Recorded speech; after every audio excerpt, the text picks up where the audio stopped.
Be here, man. Your sister almost became my wife, you know. Yeah, man.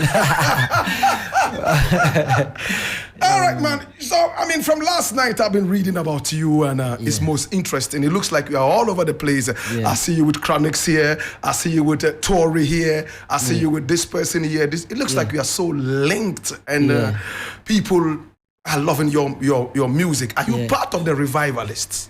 The revivalists, boy, I mean, it's part of the human race, you know. Oh, wow. You know what I mean? You know what I mean? But in terms of the revivalists, I think you're talking about, you know, they dubbed that term. Right.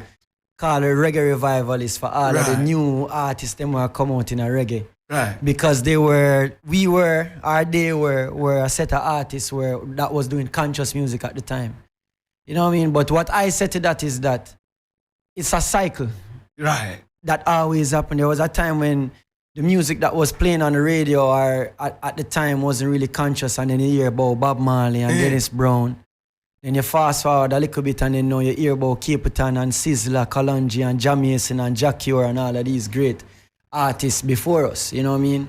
And then now we forward now, and it's just a cycle. So this revivalist thing is a thing that happened countless times. It's not the first time it happened. And it's not going to be the last. Whoa. Yeah. Certainly. His name is Kenznamdi. Oh, gosh. Yeah. And it looks like you're a superhuman. Why? I read about you, and I realized that you also grew up in Tanzania. Yeah.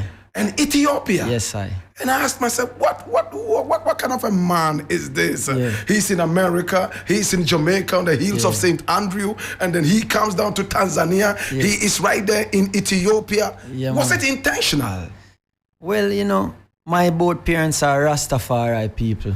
You know what I mean? So naturally, just being Rasta, the kind of thoughts that we're having, it go pull you closer to Mama Africa. Right. Naturally. Same. Right? And just on a conscious level, our family has always been connected to Africa. Like, we get baptized in the Ethiopian Orthodox Church in Jamaica, you know what I mean? And from them time there, my mother's job now brought us to Africa. You know, and then now that is when the whole move did make, and we go Tanzania for 3 years. I leave Jamaica when I was about 13 years old.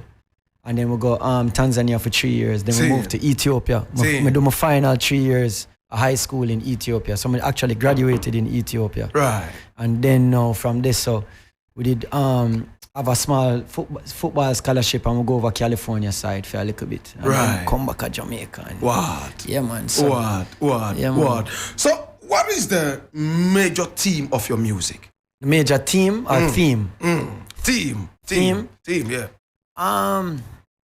It's not really a theme, you know, there's no really theme. It's just more about what I'm feeling. It's about trying to translate what I'm feeling inside and bringing it out to the world. So that theme will change by the day, you know, because I'm growing. Only way you stop changing when you're dead, you know. You know what I mean? And we are forever ever living, you know what I mean? So the theme is about, right now, we actually created an album now that we just finished and finish off, and we're in Ghana now doing some of the visuals. Wow. And I could say that the textures and the tones and the feelings of that particular project is very African and very Ghana, if I say. You know what I mean? Right. So we did that for forward over here, you know? Yes, sir. Kelisa was here some time ago, and she brought her music. I mean, her music still plays in Ghana 11 solid years back. Yeah. Walk me through your family. Do you come from a rich family? I see riches all over you. It looks like you were born with a silver spoon in maybe a golden spoon in your mouth. Definitely not. You know what I mean? That's definitely not the case. My mother and father work hard every single day for put food on the table, you know what I mean?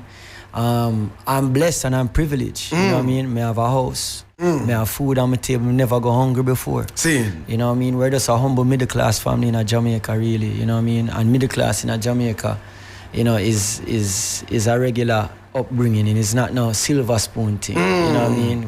We never get nothing from my parents. Everything what me get, we work for and put in the work for. So definitely that's far from the narrative. Wow. Okay. Have you been accepted in Jamaica? What do you mean accepted? Me and a Jamaican. Yes. We don't need to be accepted. We are Jamaican. I like that. Yeah, man. I like that. Yeah. All right, so I'm going to go deeper into it. Looking at your skin color, I mean, you are light-skinned. Yes, sir. Seeing so many people will say, I don't like talking about skin color and all that. Yeah. But But there was a time, and even still, people in Jamaica are still talking about skin color. And how lighter people are getting, bigger platforms and all that. I know you know this narrative I'm talking about. How has it been with you in Jamaica? All right. Me come from a mixed family, you know. Me have white, black, Indian, all kind of things in my bloodline, right? Seeing. In terms of my skin color now, this is a thing where you can say work with you and work against you, depending on where you are and who you are with. You know what I mean? Something I don't think about, bro. I don't put those thoughts in my head. I'm sure there's certain times where me definitely have certain privilege as a lighter color, skin color. Come on, look at the world that we live in. You know what I mean?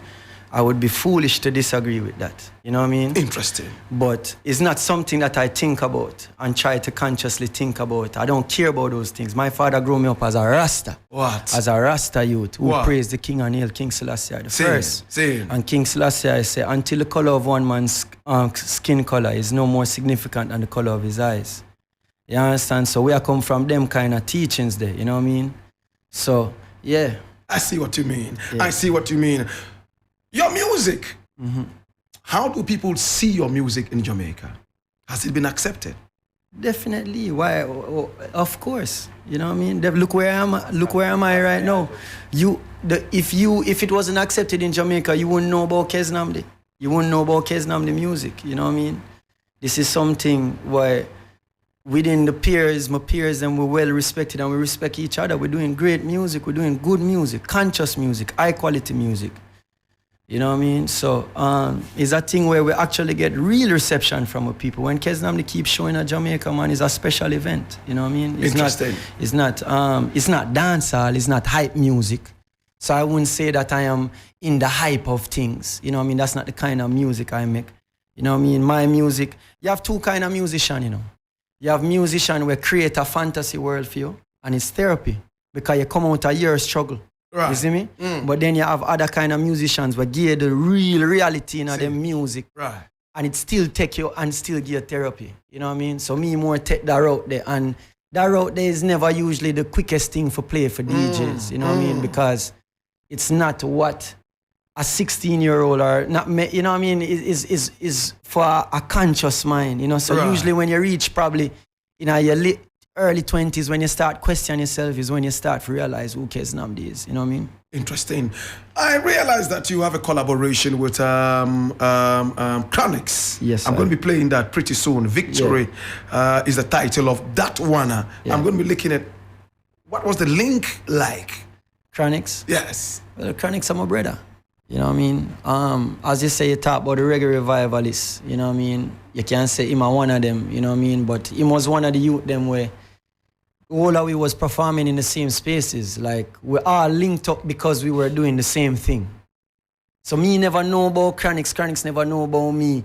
Me never know about Diggy never. But because now the whole of we start the music now and conscious music, we just kind of come together in the same space by the power of the universe. You know what I mean?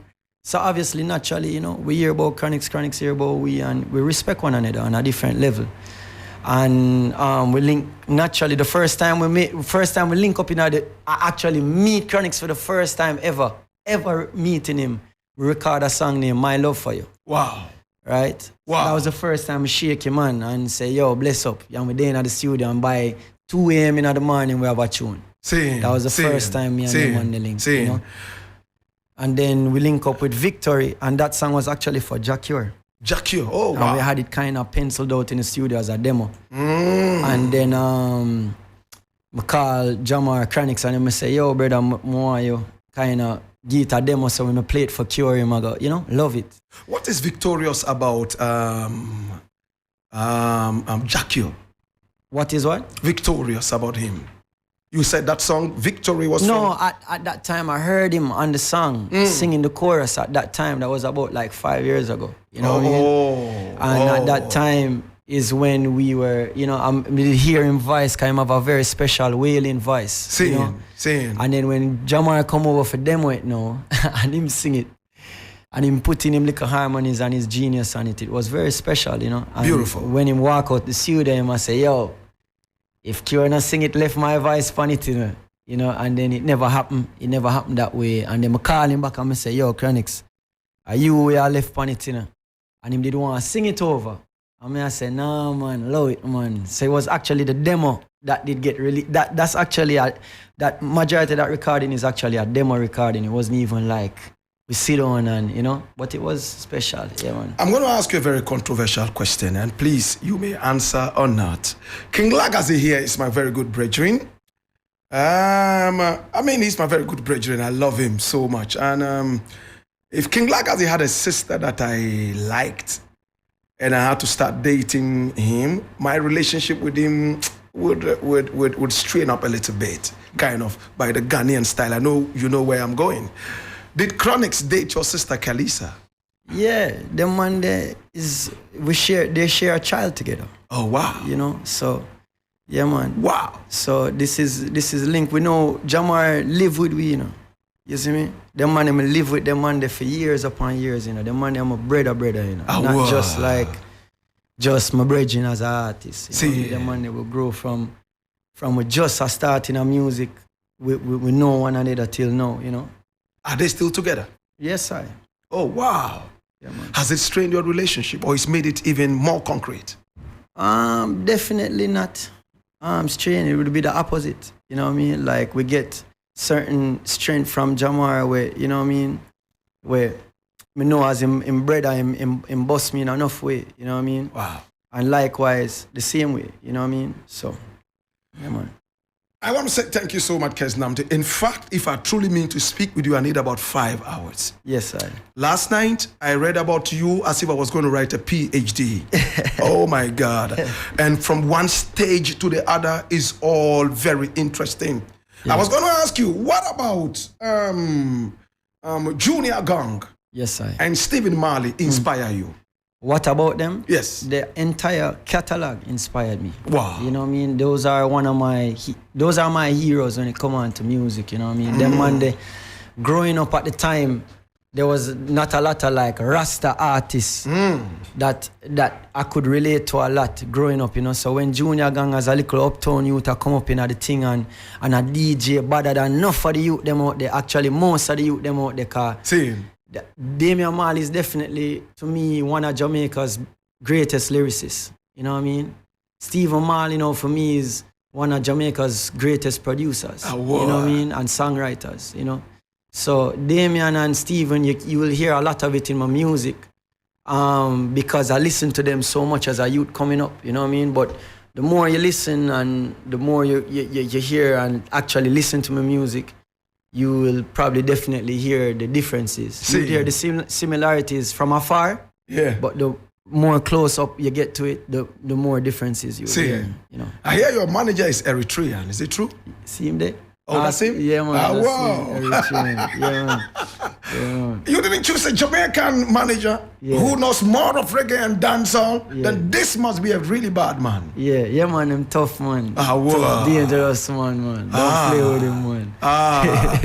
Big up manager, big up yourself. Man, Eritrea. Oh my God. We hope that there will be peace finally in Eritrea so we can all go there and have fun man, and all that. He's Eritrean. Yes, sir. Maybe he should be answering this, but I will ask you that. The breakaway from Ethiopia, do you think it was necessary? Well, does it matter?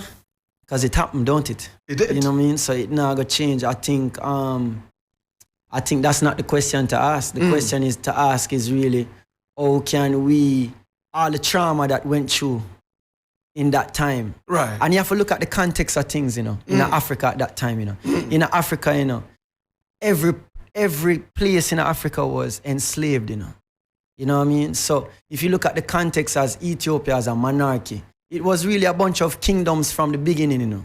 It wasn't like this big Ethiopia like what you saw it was, you know. Right. It was Aksumite people, you have the Amara people, you have the Aroma people, you know what I mean? You have the Tigrania, them, you know, it was all kingdoms.